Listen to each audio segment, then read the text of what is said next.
자, 안녕하십니까. 우리 신이 없는 세상. 오늘 37강입니다. 많이 지금, 우리가 읽었습니다. 조금 남았어요. 좀 기다리십시오. 지금 우리는 누굽니까? 이름, 구린이라고 하면서 안살은 구린의 에필로그를 읽고 있습니다. 이 사람이 이 에필로그에서 사도 바울의 그 전도 설교를 주석하고 있습니다. 재밌게 하고 있어요. 저도 뭐 배울 게 있습니다. 괜찮아요. 사도행전 17장 보면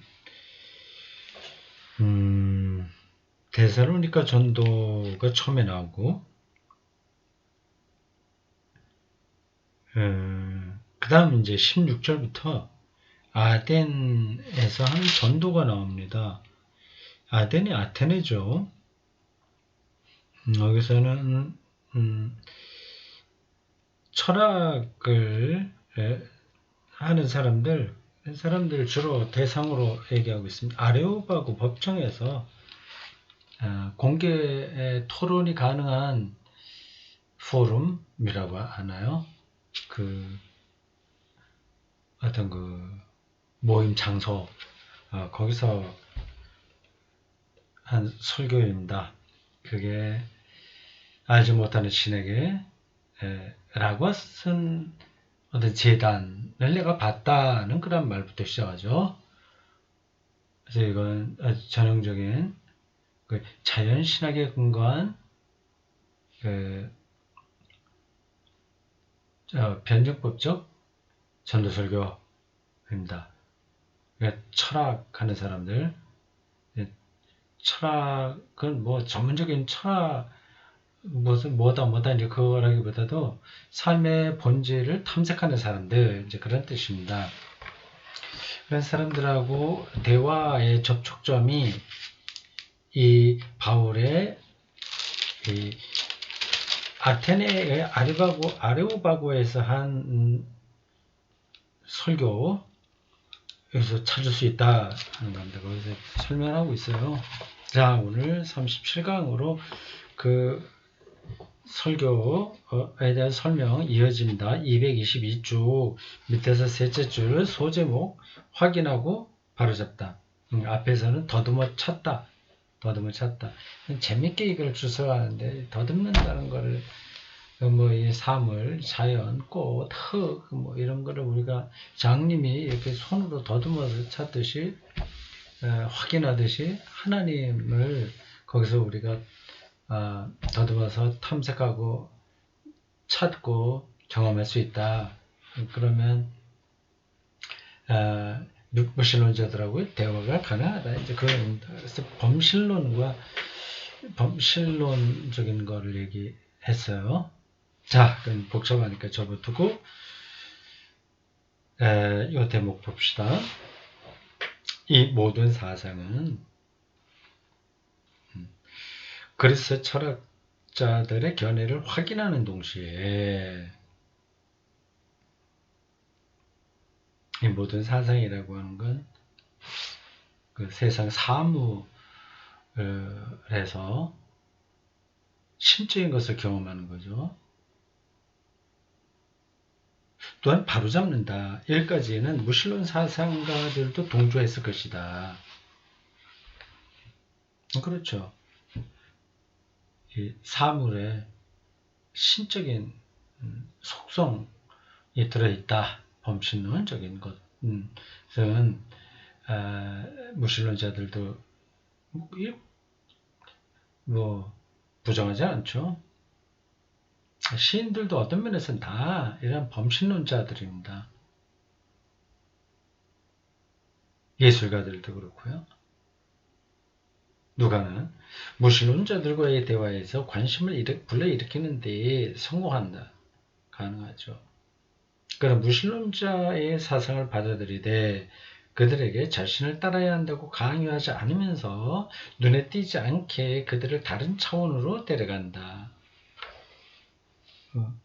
예수 그리스도겠죠. 그 부활까지 얘기를 합니다. 근데 그게 비약되지 않고 논리적으로 잘 연결되는지 어떤지 그걸 좀 우리가 봐야 되겠습니다. 누가는 자신이 말하고자 하는 바에 대해 청중들의 정신이 열리게 한다. 대화가 되면 열리는 거예요. 그런데 그는 바울의 연설, 누가 이 형식은 바울로 되어 있는데 쓴 사람은 누가예요? 헬라어를 잘하는 누가입니다. 바울도 물론 헬라어를 잘했죠. 자기 편지들 다 헬라어로 썼으니까.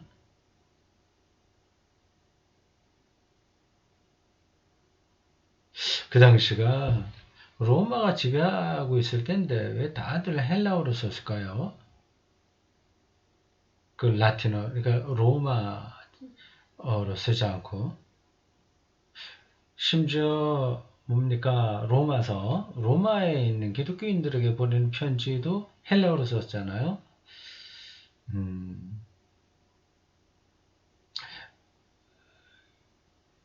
왜 그랬을까요? 그걸 제가 확인할 수 없는데 로마에 있는 기독교인들, 대개 다 이방인들이겠죠. 그리고 디아스포라 유대인들도 부분적으로 있을 텐데 그들이 다 헬라말을 썼다는 얘기인가요? 그럼 라틴어는 그 로마 귀족들만 썼다는 얘기인가? 그렇진 않을 텐데 그 로마가 지배했다면 언어로 또 지배했을 거예요.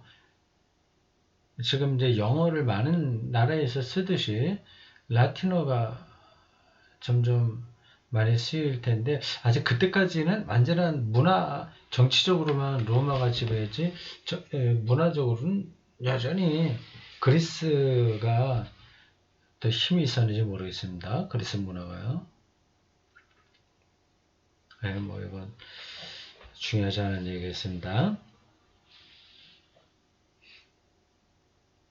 그런데 누가는 바울의 연설을 회개에 대한 언급으로 끝맺는다. 신은 무지의 시대를 관대히 봐주었다. 알지 못하는 신 표현에서요. 그러나 이제는 회개, 메타노이아, 사고 전환, 다른 사상을 선포하게 한다. 바울은 그분이 정하신 사람을 시켜 세상에 내리질 심판에 대해 말한다. 사도행전 17장 31절.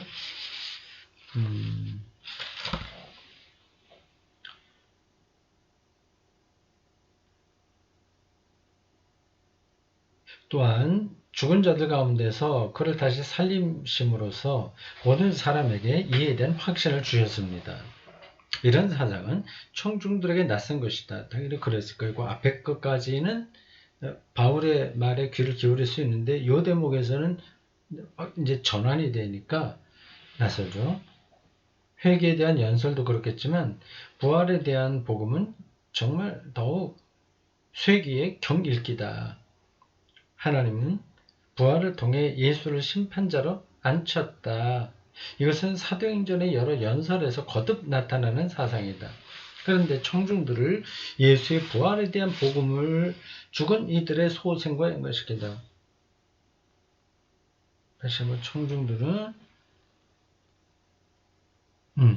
그냥 다시 살아나는 거 이런 걸로 청중들은 생각했다는 겁니다. 그렇게 생각할 수밖에 없죠. 이제 그건 안 되는 얘기니까 이 32절에 보면 어떤 사람들이 조롱했다고 그러죠.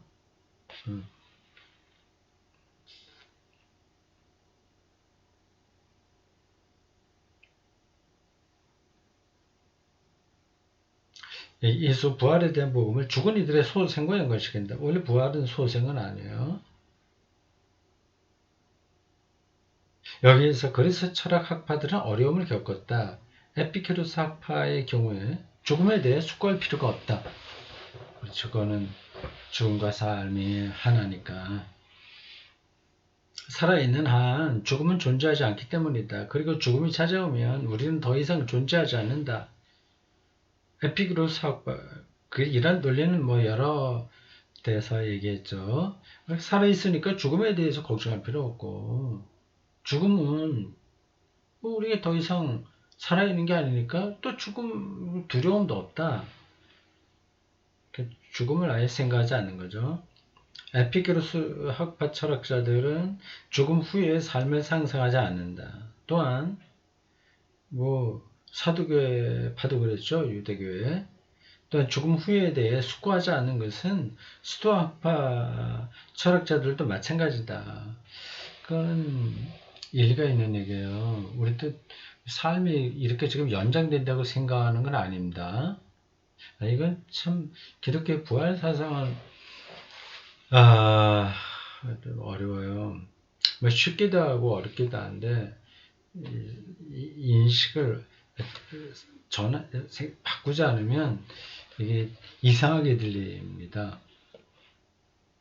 그러므로 대부분의 청중들이 이에 관해 당신의 말을 다시 들어보겠습니다 라고 말하며 거부 반응을 보인다. 바울은 연설에 한계 부딪힌다. 네, 앞에서 그랬죠. 그래서 철학을 하는 사람들하고 대화가 어디까지는 가는 거예요.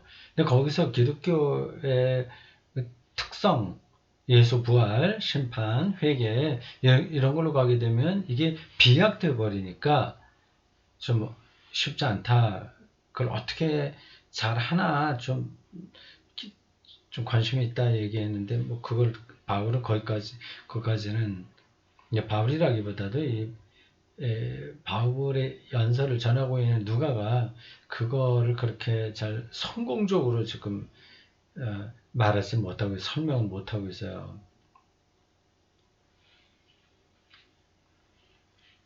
바울은 연설을 한계부터 친다. 그러면서 몇몇 사람이 가세한다. 대화는 계속한다. 계속된다. 물론 그런 반응에서는 다음과 같은 사실이 드러난다. 온전한 믿음은 종전의 것에 유기적인 연속으로 전달될 수 없고 이전에 생각했던 것 일종의 패러다임이라고 그래요. 사유의 틀, 생각하는 방식 연속돼서는 안 되고 특정 지점에서 모험, 결단, 과거와의 단절, 불확실한 것으로의 출발을 전제한다. 이걸 인용한 문장인데 어디서 왔는지 확인해 보겠습니다. 78 이것도 같은 책이에요. 클라우크 Anknüpfung und Widerspruch Das frühe Christentum in der 초기 뭐예요? 고대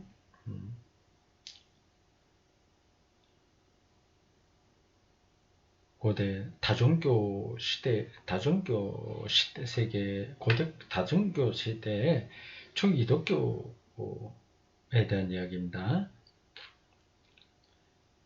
접촉점과 안크니품과 반대 비더슈프로 기독교를 중심으로 하는 고대 종교학 뭐 이런 책입니다. 재밌겠어요? 이런 거 번역이 안 되겠죠? 부활 사상은 세계 이성 또는 세계 원리라는 신개념에 그리스 신개념이에요. 이의와 의문을 제기하는 것이 분명하다. 죽은 이들의 부활의 문제라면 그것은 구체적으로 우리 자신의 문제이다. 나는 인간으로서 나의 삶을 어떻게 이해하는가? 이 삶은 죽음으로 끝날까? 아니면 사람들이 늘 상상하듯이 영원한 삶에 대한 희망이 존재할까? 여기에는 실존적인 물음이 있다. 그러니까 자기 자신의 문제예요. 실존적으로. 이 문제는 더 이상 이론적으로 다룰 수 없다. 여기서는 내가 내 삶을 어떻게 이해하기를 원하는지 결단이 필요하다. 그렇죠? 결국 신앙은 마지막 결단이고 모험입니다. 그건 이성적으로 완벽한 대답을 얻을 수는 없습니다. 또 그것이 부정되는 것도 완벽한 것도 아니고요.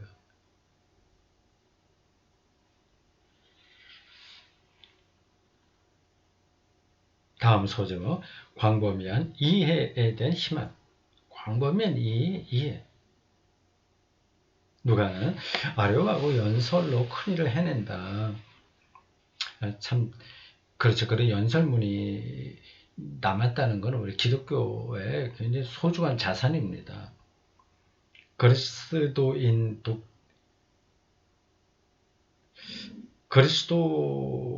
독자들에게 믿음에 대해 알려준다. 그들의 믿음은 전적으로 이성에 따라 설명될 수도 있는데 믿음이 인간 영혼의 희미한 이해감을 분명한 결단으로 바꿔놓고 철학적 종교 비판의 최고 전통들을 습득하기 때문이다. 이로써 믿음은 공동체들의 동질감을 강화하고 공동체들이 결속과 경계 설정의 긴장 영역, 즉 토착화와 복음화의 긴장 영역에서 저 까다로운 균형 잡기를 해낼 수 있게 도와준다. 그 어려운 전문 용어가 나왔어요. 복잡한 설명인데 표현인데 믿음이 우리의 삶을 한 단계 높여주고 그 공동체에 속해 있는 사람들이 영적으로 결속할 수 있도록 근거를 제공한다. 그 얘기입니다. 내가 볼 때 누가가 스토아 철학과의 대화에서 구상했고 소크라테스의 모습을 염두에 두기도 했던 아레오바고 연설은 하나의 도전이다. 오늘날 신을 믿기 어려워하는 사람들, 스토아학과 철학자들처럼 세계 법칙이나 진화를 철저하게 믿는다면 그런 게 일종의 법칙이잖아요. 세계 이성을 믿으면서 그리스도인들의 인격적인 신개념은 거부하는 사람들과 대화를 나누는 일은 우리에게 도전이다. 바울은 그걸 했어요. 똑똑하고 세련되고 합리적으로 그리고 비교적 바람직하게 모범적으로 사는지만 하나님을 믿지 않은 사람들에게 우리가 어떻게 대화의 물꼬를 트느냐. 그들의 그냥 자연 법칙으로서 돌아가는 세상을 인정하지만 인격 신으로서 인격적인 존재로서의 신은 믿지 않거든요. 어떻게 해야 되냐. 이게 도전이다. 누가는 청중들에게 이런 신 개념을 강조하지 않으려고 한다. 오히려 누가는 일단 신에 가까이 있음을 그리스 철학자들이 이해하는 바와 같이 모든 것을 관통하는 신적 영에 가까이 있음으로 선언한다. 진리를 탐색하는 거죠. 신적인 것을 추구하는 겁니다. 만물의 본질은 물이다, 네 가지 원소다, 그런 것들이 다 신적인 것을 가까이서 탐색하는 사람들의 그 대답들입니다. 그렇지만 그 다음에는 신의 역사 속 활동에 대해 언급한다. 이제 신은 역사에 개입한다. 신은 무지의 시간을 문제 삼지 않고 이제 인간에게 회개, 사고 전환을 선포하게 한다. 신의 역사적 활동은 예수의 부활에서 정점에 이른다. 부활은 신의 역사 속 활동인 동시에 역사를 초월한 활동이다. 부활 사상은 대부분의 청중들에게서 저항에 부딪힌다. 지금도 그렇습니다. 그렇지만 몇몇 사람들은 바울의 말에 마음이 움직인다. 이것은 우리가 죽은 이들의 부활에 대해 전할 때 어떤 사람들은 그 의미를 이해할 거라는 희망이기도 하다. 이 희망은 우리의 가장 깊은 갈망에 부합한다. 여기까지는 우리가 구리인의 설명에 동의할 수 있습니다.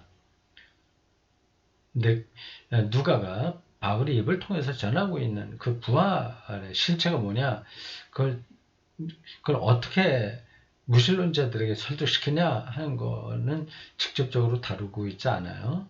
앞으로 더 그 얘기가 나올까요? 거기까지 가진 않겠죠?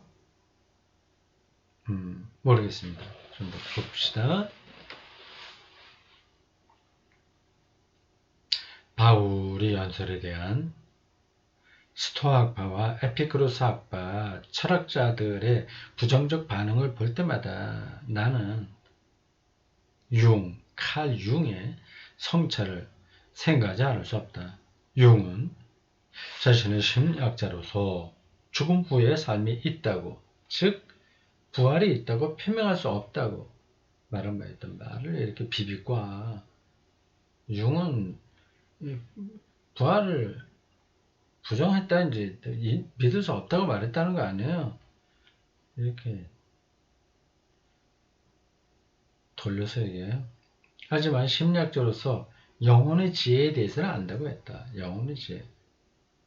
그리고 이 영혼의 지혜는 그러니까 모든 걸 습득해서 알아서 뭐 하는 차원이 아니라 영적인 지혜. 자기가 그건 선험적인 거겠죠. 선험. 경험 이전에, 습득 이전에 주어지는 지혜. 그런 걸 영혼의 지혜라고 말하는 거 아닐까요? 그리고 이 영혼의 지혜는 죽음이 그저 끝이 아니고 완성을 뜻한다는 것을 알고 있다. 죽음 후의 삶을 반박하는 모든 합리주의적 논증들은 우리가 뭐 다 없어지는 거고, 우리 지금 생각 그리고 영적인 감각들, 정말 인간만이 가지고 있다고 생각할 수 있는 그런 부분들도 다 뇌나 이런 데서 나오는 거지. 기계적인 거지. 뭐 다른 게 아니다. 이렇게 이제 합리주의적으로 현대인들은 그 의학이나 물리학 이런 데서 생각하고 있지 않습니까? 그러니까 죽으면 모든 게 다 끝난다고 생각하는 게 이게 당연하게 지금 받아들여진단 말이에요. 죽음 후의 삶을 반박하는 모든 합리주의적 논증들은 영혼의 지혜에 어긋난다고 융은 말한다. 뭐예요? 앞에서는 죽음 후의 삶이 있는 걸 인정하지 않았다고 그랬는데 또 서로 다른 얘기처럼 들리는데 다시 앞에 고고 읽어보겠습니다. 제가 문장이 왜 이렇게 비비 꼬였나 했던 그 부분입니다. 융은 자신은 심리학자로서 죽음 후의 삶이 있다고, 즉 부활이 있다고 표명할 수 없다고 말한 바 있다.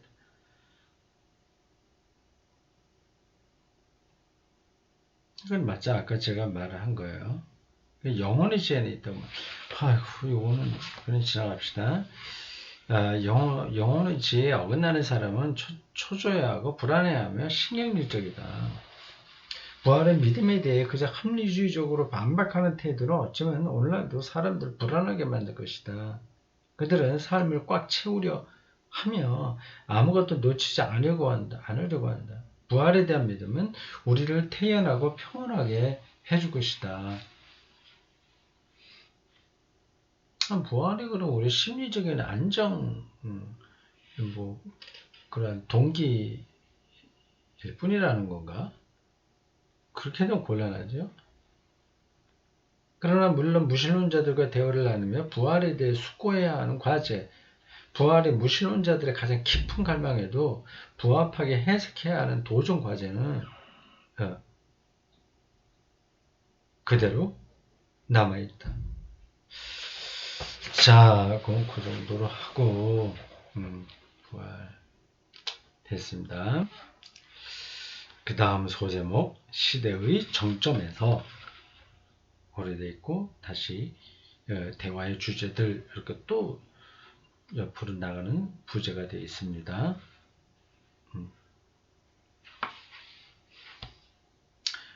바울의 연설은 선교 연설이다.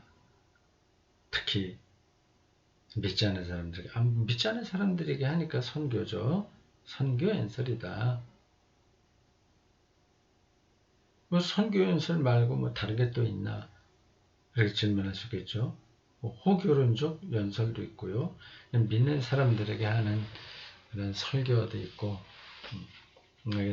믿지 않는 사람들에게 복음을 전하는 설교다 그 뜻입니다. 바울은 청중들에게 예수 그리스도에 대한 믿음을 설득하려고 한다. 당연하죠. 그러면서 그는 철학적 대화에 응하기도 한다. 그는 스토아 학파와 에피쿠로스 학파의 철학과 그리스의 시학을 이해하려고 한다. 네, 몇 가지 그 로마 시인들의 어구를 따왔죠. 로마, 그리스. 뭐 거의 같이 갑니다. 그리스, 로마, 그리스. 거기에서 예수 그리스도의 하나님에 대한 믿음을 이해하기 위한 연결점을 발견한다. 바울이 그리스 철학자들과 대화를 나누는 방식은 오늘날 우리에게도 아주 중요하다. 뭐 그렇습니다. 자연신학이라고 얘기합니다. 자연은 이 세상 사람, 무신론자들도 다 눈앞에 목도하는 거니까 그걸 근거로 얘기하면 일단 대화에 물건을 튀는 거죠. 한편으로 우리는 시대의 정점에 있어야 된다. 시대 정점. 지식이나 뭐 시대 정신이나 이런 점에서 첨단 걸 다 알고 있어야 된다는 뜻 같아요. 논증을 따르는 무신론자들과 함께 이해하려면, 그러니까 논리적인 사람들과 이해하려면 우리는 그리스도인이자 신학자로서 공고한 철학적 교養이 필요하다. 이건 제가 늘 강조하는 바입니다. 철학적 교양, 인문학이죠. 그 없이는 현대 지성인들하고 대화가 불가능합니다.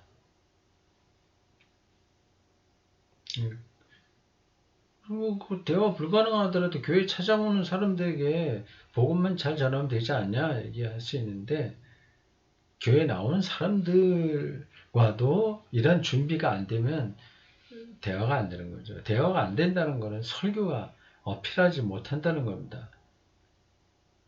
그러니까 자꾸만 다른 방식을 쓰는 거죠.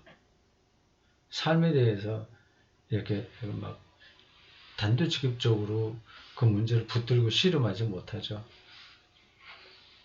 흔해 빠진 반응으로 무신론을 거부해서는 안 된다.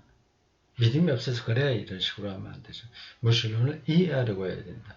무신론의 논중들에 다시 논중들 그걸 좀 알아야죠. 다시 주목하고 계속해서 주의를 기울여야 된다. 예수 그리스도의 하나님, 즉 예수 그리스도 안에서 움직이는 하나님의 활동은 인간의 가장 깊은 갈망을, 또한 무신론적 철학에서 움직이는 갈망을 채워준다. 근원을 붙들려고 하는 갈망은 누구에게나 있잖아요. 인간의 사고를 이미 손에 잡히지 않는 것, 절대적인 것, 곧 신을 근거로 한 것으로 규정한 칼 라너는 그것을 신학에서 변환하려고 했다. 그는 역사적으로 활동하는 신, 역사적 형태에서 확인되는 신을 믿는 것이 무의미하지 않음을 철학적으로 과감히 증명하려 했다. 무신론자들에게 기독교 역사에서 나타나는 하나님 믿는 게 왜 의미 있냐, 그걸 시도했다는 거죠. 오늘날 무신론의 철학적 논중들을 같은 수준에서 만나고 있는 신학자들은 소수로 보인다. 철학적 바탕이 되어 있는 신학자들이 많지 않다는 겁니다. 그리고 무신론의 논중들을 모든 개념을 뛰어넘어 예감할 수 있는 절대적 진리에 이미 열려있는 진실들로 인식하는 신학자들도 소수로, 이게 무슨 말이야? 무신론의 논중들을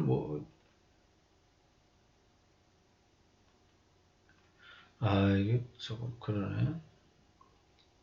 그러니까 무신론 논중들이 절대적 진리로 열려 있다고 하는 다는 걸 아는 신학자가 별로 많이 없다. 그러니까 무신론적 논중들이 뭔지를 잘 모른다는 얘기입니다. 우리는 더 인간적인 세계를 만들기 위해 협력해야 된다.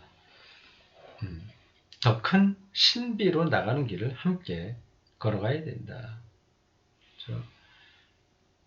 뭐든 존재하는 것들의 신비. 하이데거가 사방, 게피어테